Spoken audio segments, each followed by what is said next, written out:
ይህ ሰንበት ኢየሱስና ኒቆዲሞስ ያደረጉትን ዘለግ ያለ ውይይት የምናስተነትንበት ሰንበት ነው። ታሪኩ በዮሐንስ ወንጌል ምዕራፍ 3 ከቁጥር 1 እስከ 13 ቀደም ብለን እንዳነበብነው ቅዱስ ዮሐንስ ስለ ኒቆዲሞስ መናገር ሲጀምር ስሙን ጠርቶ ነው የሚጀምረው። ኒቆዲሞስ የሚባል እያለ ስሙን ይጠራል። ኒቆዲሞስ የሚለው የስሙ ትርጓሜ በግሪክ ቋንቋ አሸናፊ ወይም ደግሞ የሕዝብ ድል ማለት ነው። ዮሐንስ ኒቆዲሞስ እያለ ስሙን ሲጠራው ስሙን ብቻ ነግሮን ሊተወን ሳይሆን ከስሙ ባሻገር ሊያሳየን ሊገልጥልን የወደደው ሌላ ቁም ነገር አለ። ኒቆዲሞስ የሚለው ትርጓሜው አሸናፊ ሲሆን ትርጓሜው የሕዝብ ድል ማለት ሲሆን በእምነት የአሸናፊነት ኃይል ወደ ክርስቶስ የሚመጡትን አይሁዳውያንን የሚያመለክት ነው። ከአይሁድ ወገን ሆነው ሳሉ በክርስቶስ በማመናቸው በዚህ በክርስቶስ ባላቸው እምነት ኃይል የአይሁዳውያንን ዛቻና ማስፈራሪያ ሳይፈሩ ስለ እምነት ስለ ክርስቶስ ብለው ወደፊት የሚመጡትን የአብርሃም ልጆችን ሁሉ ለመግለጥ ኒቆዲሞስ የሚባል ብሎ አስቀድሞ ስሙን ይነግረናል። መጽሐፍ ሲናገር በአንደኛ ዮሐንስ መልእክት ምዕራፍ 5 ቁጥር 4 ላይ ዓለምን የሚያሸንፈው እምነታችን ነው ይላል። ስለዚህ ኒቆዲሞስ አሸናፊ ተብሎ ሲጠራ፣ ኒቆዲሞስ የሕዝብ ድል ተብሎ ሲጠራ ይሄንን ዓለምን የሚያሸንፈውን እምነታችንን ዮሐንስ እንድናይለት ስለሚፈልግ ነው። ትኩረታችንን ዓለምን የሚያሸንፈው እምነታችን ላይ እንድናደርግ፣ ይህም እምነት በልጁ በጌታችን በኢየሱስ ክርስቶስ ሕማም ሞትና ትንሣኤ ያለን እምነት ነው። በዚህ እምነት የሚታመኑ ሁሉ ከሰው ዛቻና ማስፈራሪያ ከፍ ብለው ስለ ጌታችን ስለ ኢየሱስ ክርስቶስ ለመመስከር ወደፊት የሚወጡበት የእምነት ኃይል ነው ኒቆዲሞስ። ስለዚህ በእምነት እውነትን ለመፈለግ ወደ ክርስቶስ ለተጠጋው ለሱ ኒቆዲሞስ የሚለው መጠሪያ ስሙ ብቻ ሳይሆን የመንፈሳዊ ጉዞ ምስክርነቱ ማሳያ ጭምር ነው። ደግሞም ቅዱስ ዮሐንስ ኒቆዲሞስ የአይሁድ አለቃ ነበር እያለ ስለ ስራው ይነግረናል። የአይሁድ ሸንጎ አባል የነበረ የአይሁድ አለቃ ነበር ይላል። ይሄ ደግሞ ስለ ኒቆዲሞስ ማንነት፣ ስለ ስሙ ትርጓሜ የበለጠ ጠለቅ ያለ ምስጢር የሚገልጥልን ነገር ነው።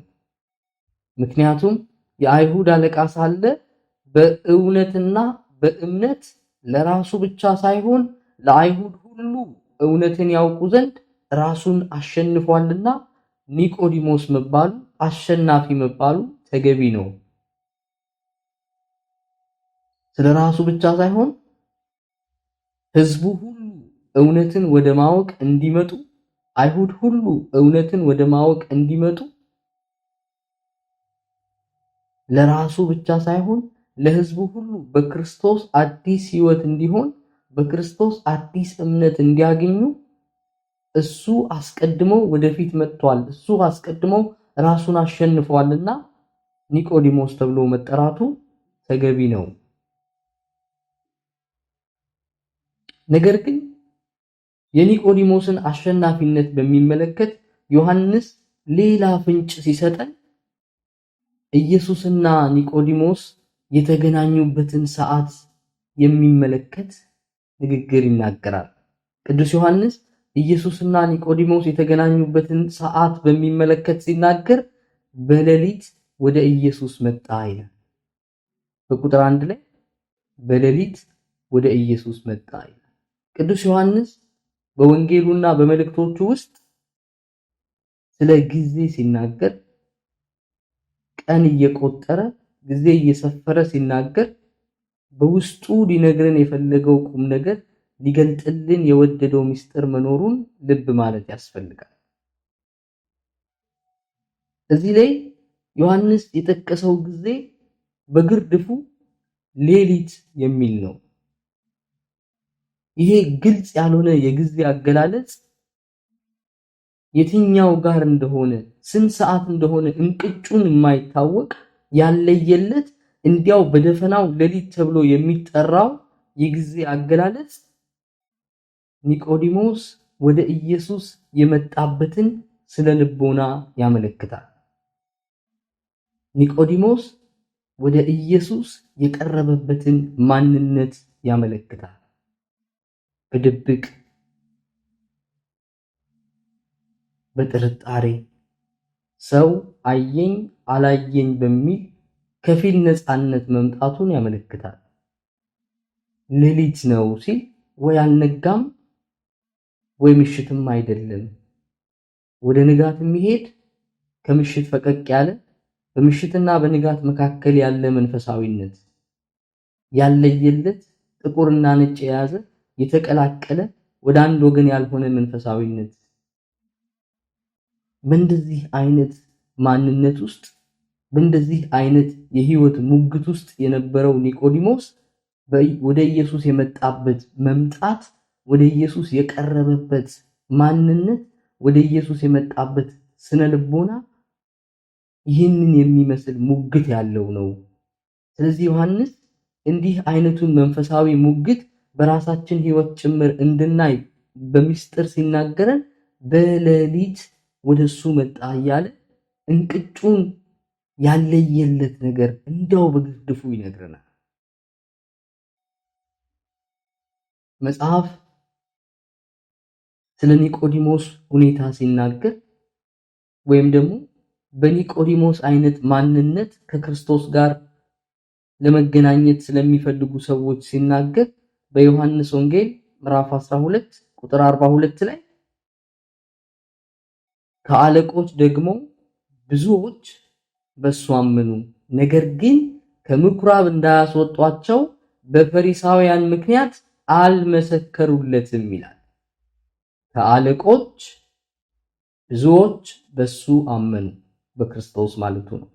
ነገር ግን ከምኩራብ እንዳያስወጧቸው፣ ከሸንጎ እንዳያባረሯቸው፣ የሥራ ገበታቸውን እንዳያጡ፣ በማህበረሰብ ውስጥ ያላቸውን ተቀባይነት እንዳያጡ፣ በማህበረሰብ ውስጥ ያላቸውን ዝና እንዳያጡ፣ በማህበረሰብ ውስጥ ያላቸውን ስፍራ እንዳያጡ በፈሪሳውያን ምክንያት አልመሰከሩለትም ይላል። ሰዎችን ፈርተው አልመሰከሩለትም። ስማችንን ያጠፋሉ ብለው አልመሰከሩለትም። በሱ ግን አምነዋል። በአንድ በኩል ያምናሉ፣ በሌላ በኩል ደግሞ የምስክርነት ሕይወት የላቸውም። ስለዚህ ኒቆዲሞስን በሌሊት ወደ ኢየሱስ መጣ ሲል ዮሐንስ እንዲህ ያለውን መንፈሳዊነት እያሳየን ነው። በገዛ ራሳችን ሕይወት ውስጥም ቢሆን እንዲህ ያለውን መንፈሳዊ ሙግት በአዲስ መልክ እንድናየው ድጋሜ እንድናስብበት እድል እየሰጠን ነው ዮሐንስ።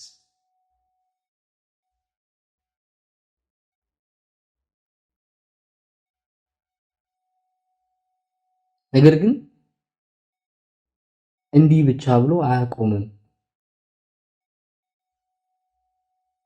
ፈሪሳውያንን ስለፈሩ አልመሰከሩለትም ብቻ ብሎ አያቆምም።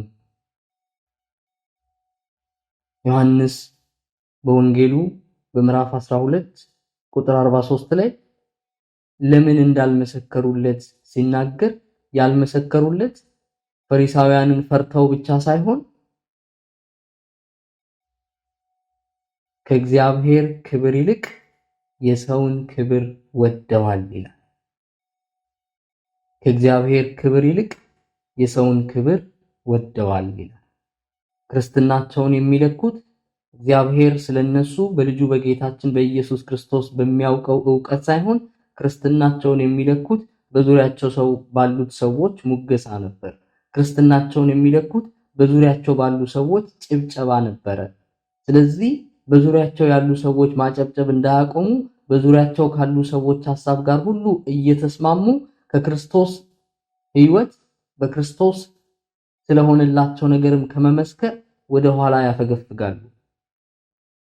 ወደ ኋላ ወደሚያጨበጭብላቸው ሕዝብ በተመለሱ ቁጥር ከኢየሱስ እየራቁ ወደሚያጨበጭብላቸው ሕዝብ እየቀረቡ ይመጣሉ። ስለዚህ ከእግዚአብሔር ክብር ይልቅ የሰውን ክብር ወደዋልና ሊመሰክሩለት አልወደዱም እያለ ዮሐንስ ምክንያታቸውን ይናገራል። ምክንያታቸው ፍርሃት ብቻ አልነበረም።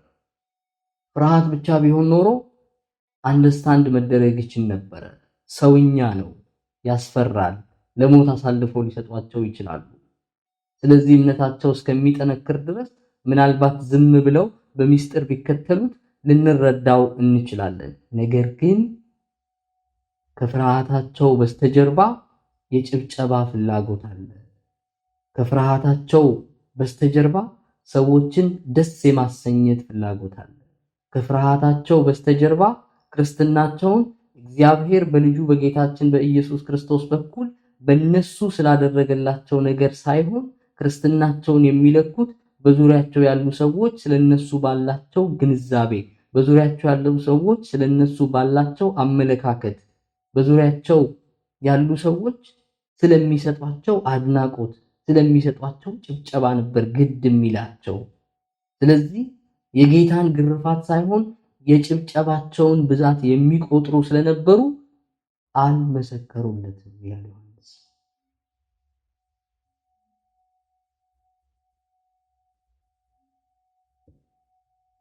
እዚህ ጋር ቆመን እያንዳንዳችን የእነዚህን ሰዎች ስፍራ መያዝ እንችላለን። እያንዳንዳችን ራሳችንን መጠየቅ እንችላለን። የትኛው የህይወቴ ክፍል ነው ጭብጨባ ፈልጌ የተመሳሰልኩበት? ሰዎች ስላጨበጨቡ ብቻ ያጨበጨብኩበት፣ ስለምን እንኳን እንደሚጨበጨብ ሳላቅ ያጨበጨብኩበት የህይወቴ ክፍል የትኛው ነው? ሰዎች በእኔ ላይ ያላቸውን መልካም አስተያየት እንዳያቆሙ ብዬ ስተት የሆነ ነገር እንደሆነ እያወቅኩም ቢሆን ስተታቸውን ትክክል ናችሁ ብዬ ያጨበጨብኩበት የህይወት ክፍል ካለ ያንን የህይወት ክፍል እንድመለከት ዮሐንስ ዛሬ በግልጽ ይናገራል።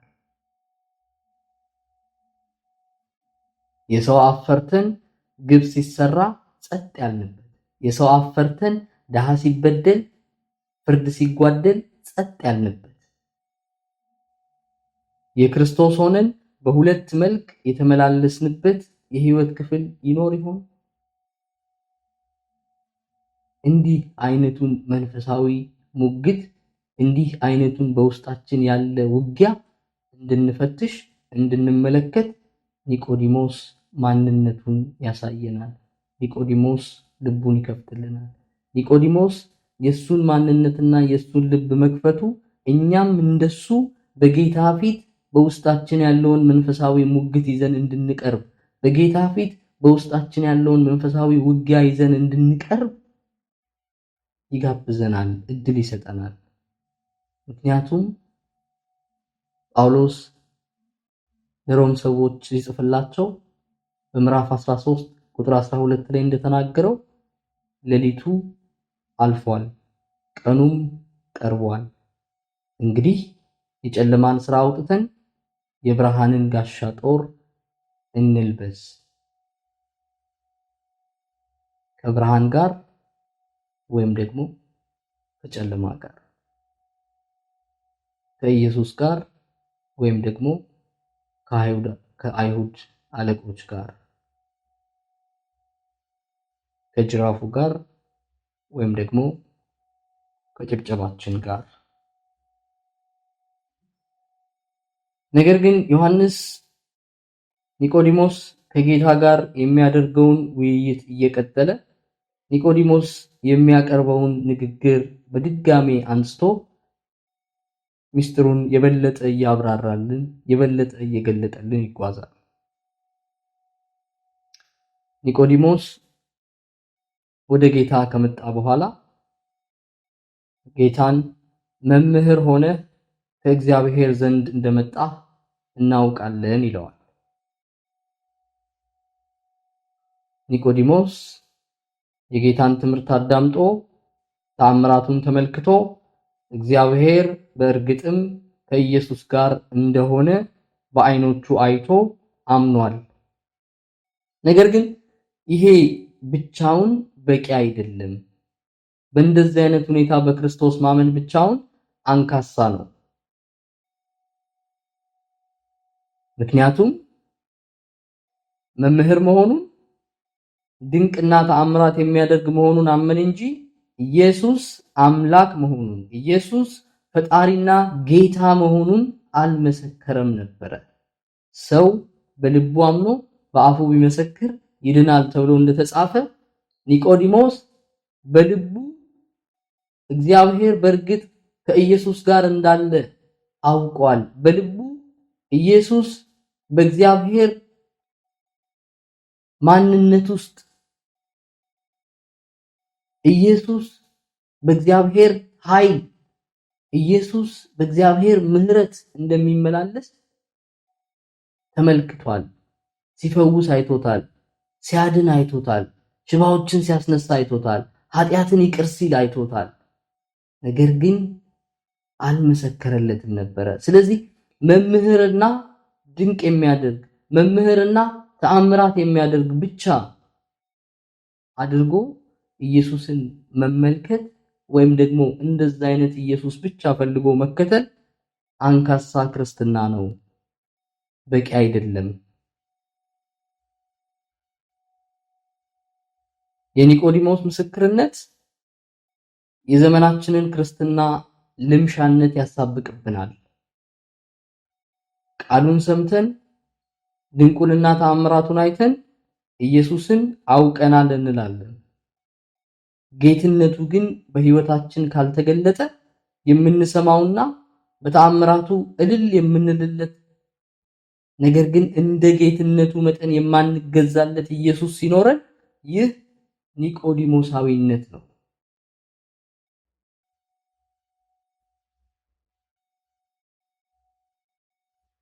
ጌትነቱን መቀበል መገዛት ይጠይቃል። ጌትነቱን መቀበል ጌታ እንዳለው መኖር ይጠይቃል። ጌትነቱን መቀበል በመንግስቱ ስፍራ ለመንግስቱ በሚገባ የህይወት ለውጥ መመላለስን ለመንግስቱ የሚመጥን የህይወት ለውጥ ማድረግን ይጠይቃል። ኒቆዲሞስ በዛ ላይ አንካሳ ነበረ። ትምህርቱንና ድንቅና ተአምራቱን ብቻ ፈልጎ እሱን እያጣጣመ የሚኖር ነገር ግን ወደ ጌታ አምላክነት ወደ ኢየሱስ ጌትነት ያልገባ ከኢየሱስ ጌትነትና ከኢየሱስ አምላክነት ምስጢር ለመሳተፍ ያልታደለ ነበረ። ምናልባት የዘመናችን ክርስትና ሰዎች ከአስተማሪ ጋር ከአንድ የፈውስ ፕሮግራም ሌላ የፈውስ ፕሮግራም ጋር ከአንድ ዝነኛ ሌላ ዝነኛ ጋር ሲንከራተቱ እንመለከታለን። ብርቅ አይደለም። ጎረቤቶቻችን፣ ጓደኞቻችን፣ በዙሪያችን ያሉ የሥራ ባልደረቦቻችን የምናውቃቸው ሰዎች የሚመላለሱበት ህይወት ነው። ምናልባት ደግሞ ከኛ መካከልም አይጠፋም።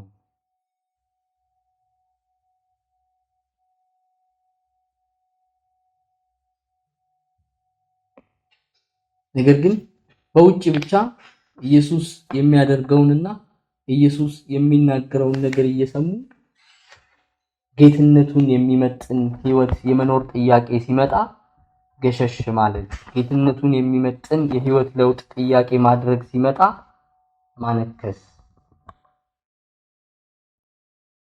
ኢየሱስ ይህንን ስለተረዳ ኒቆዲሞስ ላነሳለት ጥያቄ የሚሰጠው መልስ ከኒቆዲሞስ ሐሳብ ጋር የሚዛመድ አይመስልም። ምክንያቱም ኒቆዲሞስ አንተ መምህር ሆነህ ከእግዚአብሔር ዘንድ እንደመጣህ እናውቃለን፣ አንተ የምታደርጋቸውን ድንቅና ተአምራት ሊያደርግ የሚችለው እግዚአብሔር ከሱ ጋር የሆነለት ብቻ ነው እያለ ይናገራል። ጌታ ከዚህ ጋር ምንም ህብረት የሌለው የሚመስል መልስ ነው የሚሰጠው። ጌታ ምንድን ነው የሚለው?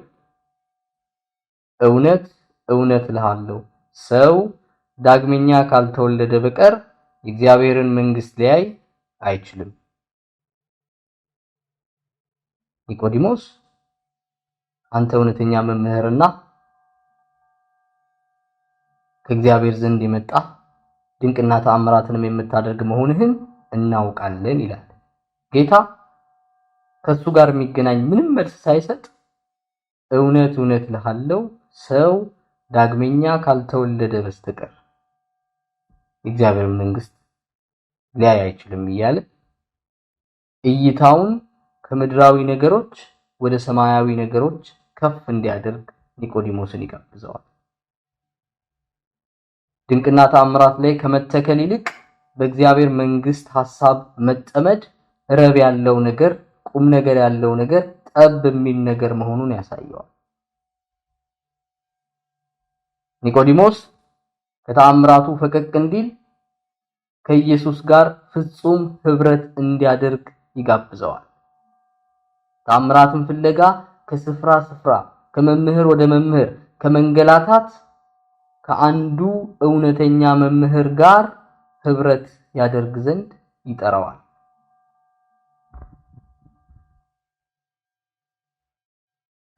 ወዳጆቼ ኢየሱስን በስጋውና በደሙ አለመገናኘት ከሱ ጋር በአንድ ገበታ አለመቅረብ እሱን አለመብላትና አለመጠጣት ምን አይነት ረሃብ ይሆን? ምን አይነት ድህነት፣ ምን አይነት እጓለ ማውታነት ይሆን? ኒቆዲሞስ የነበረበት ድህነት፣ ኒቆዲሞስ የገጠመው መንፈሳዊ ራቁትነት ይሄ ነው።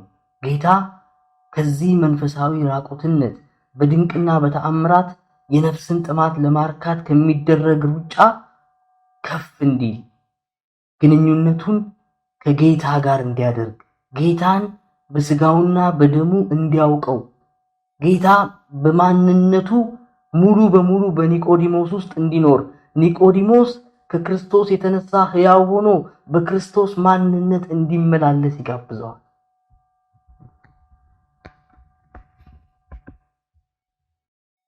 ምክንያቱም ኒቆዲሞስ በእንደዛ አይነት ማንነት ካልተገለጸ ጌታን ሊያውቀው አይችልም።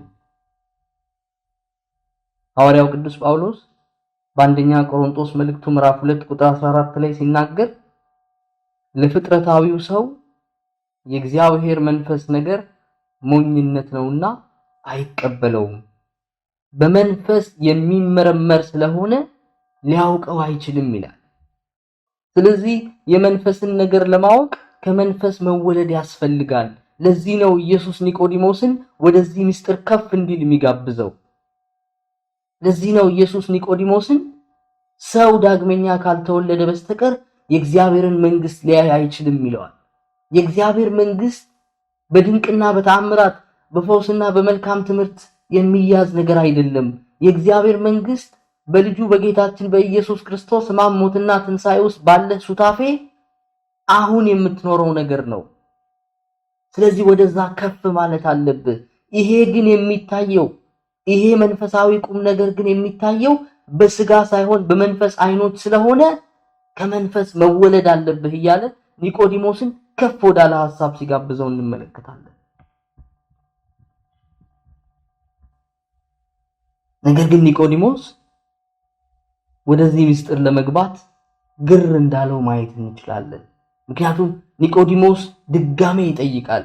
ሰው ከሸመገለ በኋላ እንዴት ሊወለድ ይችላል እያለ ቁጥር 4 ላይ ኢየሱስን ሲጠይቀው እንመለከታለን።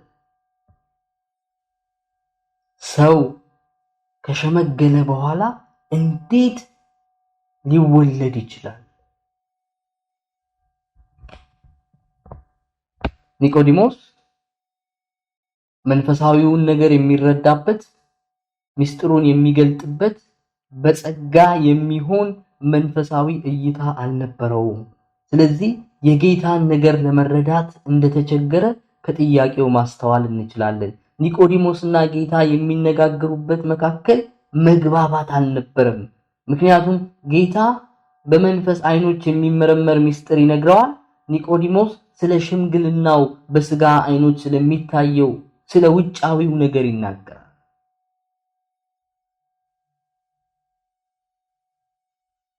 ስለዚህ የጌታን ነገር ለመረዳትና ሚስጥሩን ለማወቅ ከጌታ በሆነ አዲስ ልደት መወለድ ያስፈልጋል። አንድ ሕፃን የወላጆቹን ቋንቋ እየሰማ እንደሚያድግ እንዲሁ ኒቆዲሞስ የጌታን ቋንቋ እየሰማ ከሚያድግበት ማህፀን መወለድ ያስፈልገዋል።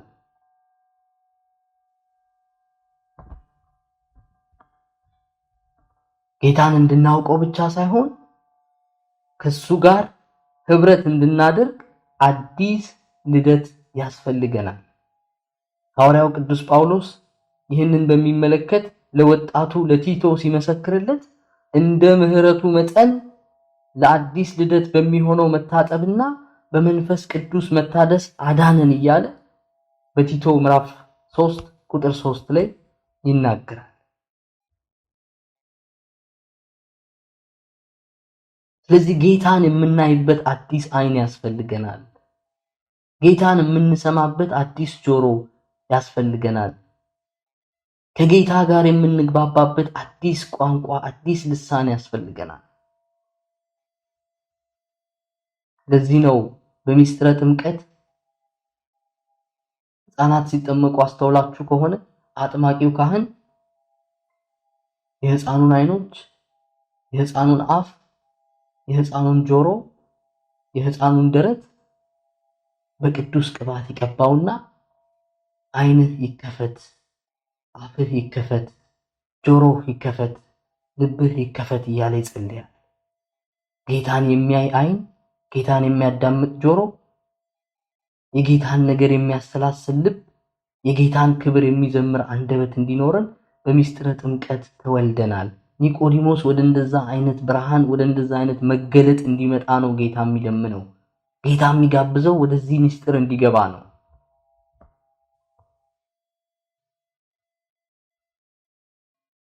ጌታን የምናይበት አዲስ አይን የሚሰጠን መንፈስ ቅዱስ ከሆነ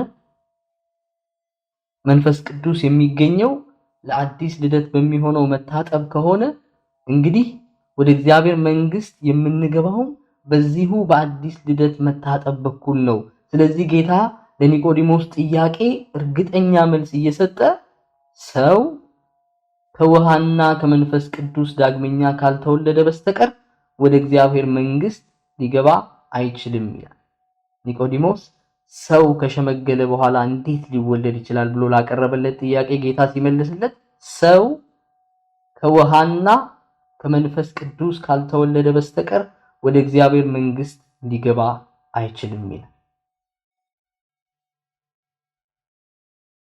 ኢየሱስ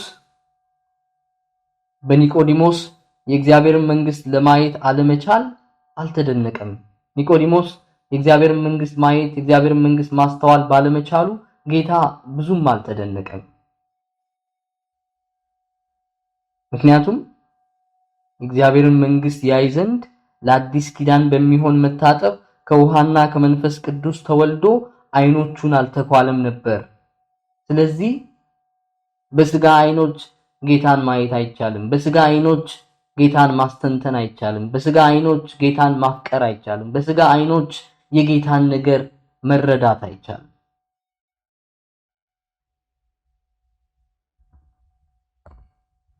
ነገር ግን ኒቆዲሞስ የሕግ መምህር ነበረ። ኒቆዲሞስ ብሉይ ኪዳንን ጠንቅቆ የሚያውቅ ነው።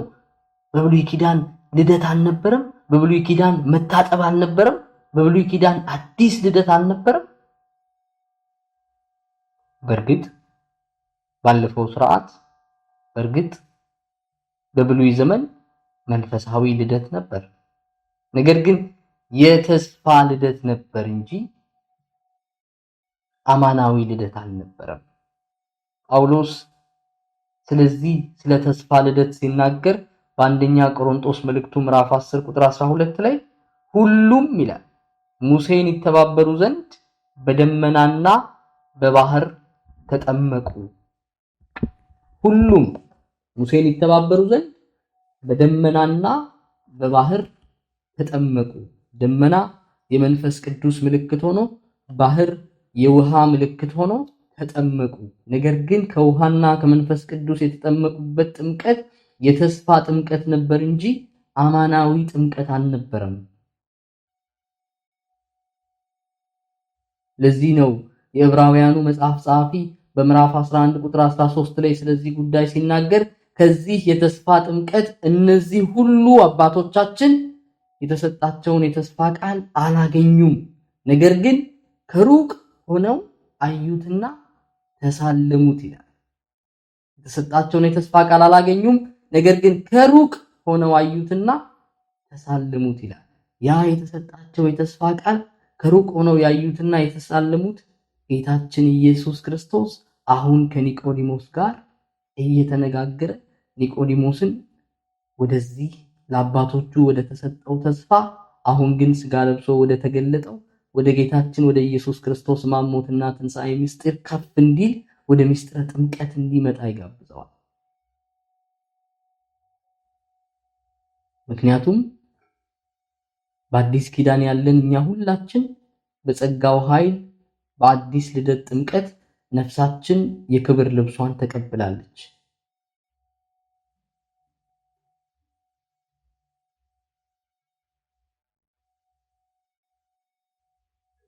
ሐዋርያው ቅዱስ ጳውሎስ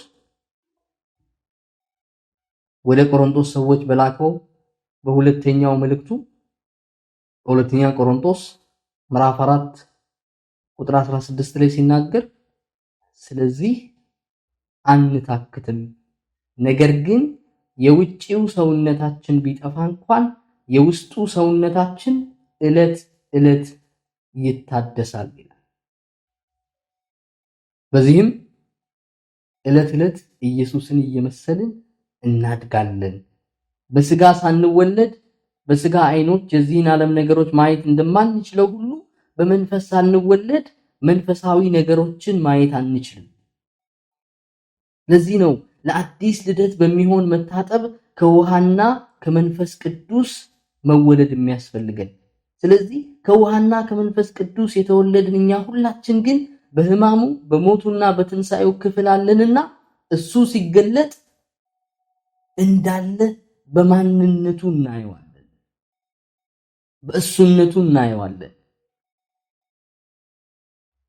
ዮሐንስ በአንደኛ ዮሐንስ መልእክት ምዕራፍ 3 ቁጥር 2 ላይ ወርቅ አድርጎ ሲናገር እሱ ሲገለጥ እሱን እንዳለ እናየዋለንና እሱን እንደምንመስል እናውቃለን ይላል። ኢየሱስ ሲገለጥ በማንነቱ እናየዋለን። ማየት ብቻ ሳይሆን እኛ እያንዳንዳችን ደግሞ እሱን እንደምንመስል እናውቃለን ይላል። የተጠመቅንበት ጥምቀት የጌታን መልክ የለበስንበት ምስጢር ነው። ጥምቀት ክርስቶስን የለበስንበት ምስጢር ነው። ጥምቀት የክርስቶስ መልክ መልካችን የሆነበት ምስጢር ነው። ክርስቶስን ስናይ ሌላ ነገር ሳይሆን የምናየው የራሳችንን መልክ ነው የምናየው። እሱን እንደምንመስል እናያለን።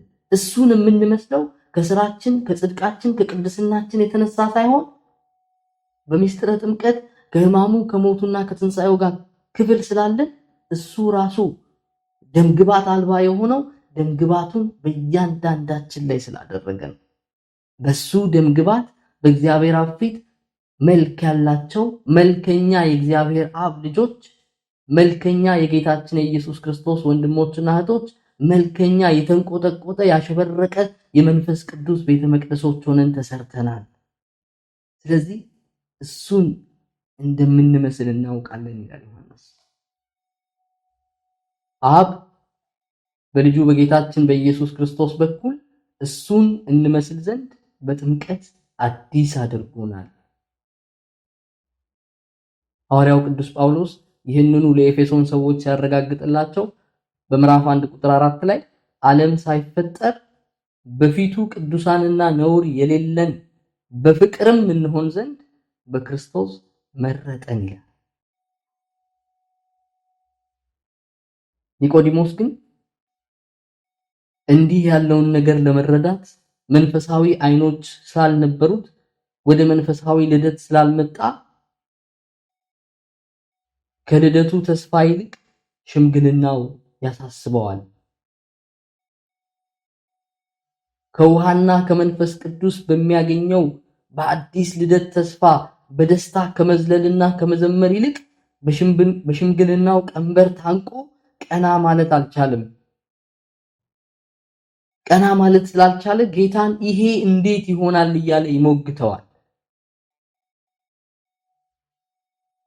ነገር ግን መንፈሳዊ ልደት ከመንፈሳዊ እርጅና ይጠነክራል።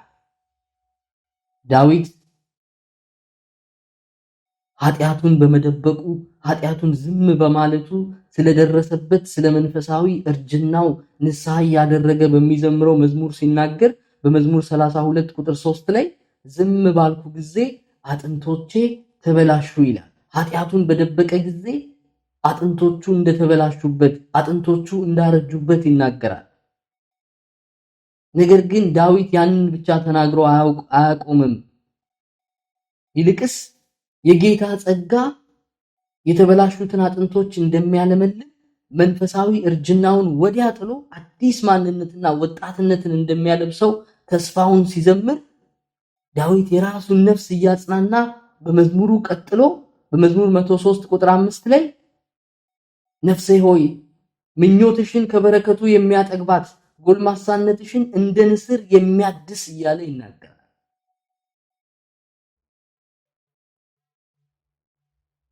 ወዳጆቼ ምንም ያህል መንፈሳዊ እርጅና ውስጥ ቢኖር ኃጢአቱና ጉስቁልናው ምንም ያህል ግዙፍ ቢሆን በሚስጥረ ጥምቀት ወደ ቤተክርስቲያን ማህፀን ለመግባት አዲስ እንደሚወለድ ሕፃን ነው። ከቤተ ክርስቲያን የሚተልቅ ከቤተ ክርስቲያን የሚገስ ከቤተ ክርስቲያን ለመወለድ የሚያስቸግር ኃጢአተኝነት፣ በደለኝነት፣ እርጅና፣ ጉስቁልና የለም።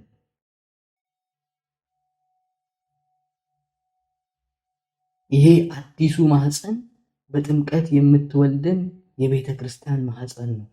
ስለዚህ ጌታ በብሉይ ኪዳን ሲናገር በመዝሙር 110 ቁጥር 3 ላይ እንደምናነበው ከአጥቢያ ኮከብ አስቀድሞ ከሆድ ወለድኩህ ይላል። ከአጥቢያ ኮከብ አስቀድሞ ከሆድ ወለድኩህ እያለ የቤተ ክርስቲያኑን ማህፀን በመስቀል ላይ ባፈሰሰው ደምና ውሃ ቀድሶ እንዳዘጋጀ ያኔ ገና በትንቢት ይናገራል። ስለዚህ በሚስጥረ ጥምቀት ለአንዴና ለመጨረሻ ጊዜ ከደም ወይም ከሥጋ ፍቃድ ወይም ከወንድ ፍቃድ ሳይሆን በስሙ ለምናምን ለኛ እሱም ለተቀበልነውና በጥምቀት ወንድሞቹና እህቶቹ ሆነን ከሕማሙ ከሞቱና ከትንሣኤው ለተካፈልነው የእግዚአብሔር ልጆች የመሆንን ስልጣን እናገኝ ዘንድ በኢየሱስ ክርስቶስ በኩል ከቤተ ክርስቲያን ማህፀን በእግዚአብሔር ተወልደናል። ስለዚህ ይህንን አዲስ ልደታችንን በሚመጥን በመንፈስ ቅዱስ በሚሆን ህይወት በእውነትና በጽድቅ መንገድ ፋሲካችን ወደ ሆነው ወደ ኢየሱስ ክርስቶስ እንሄዳለን። እግዚአብሔር ይስጥልኝ።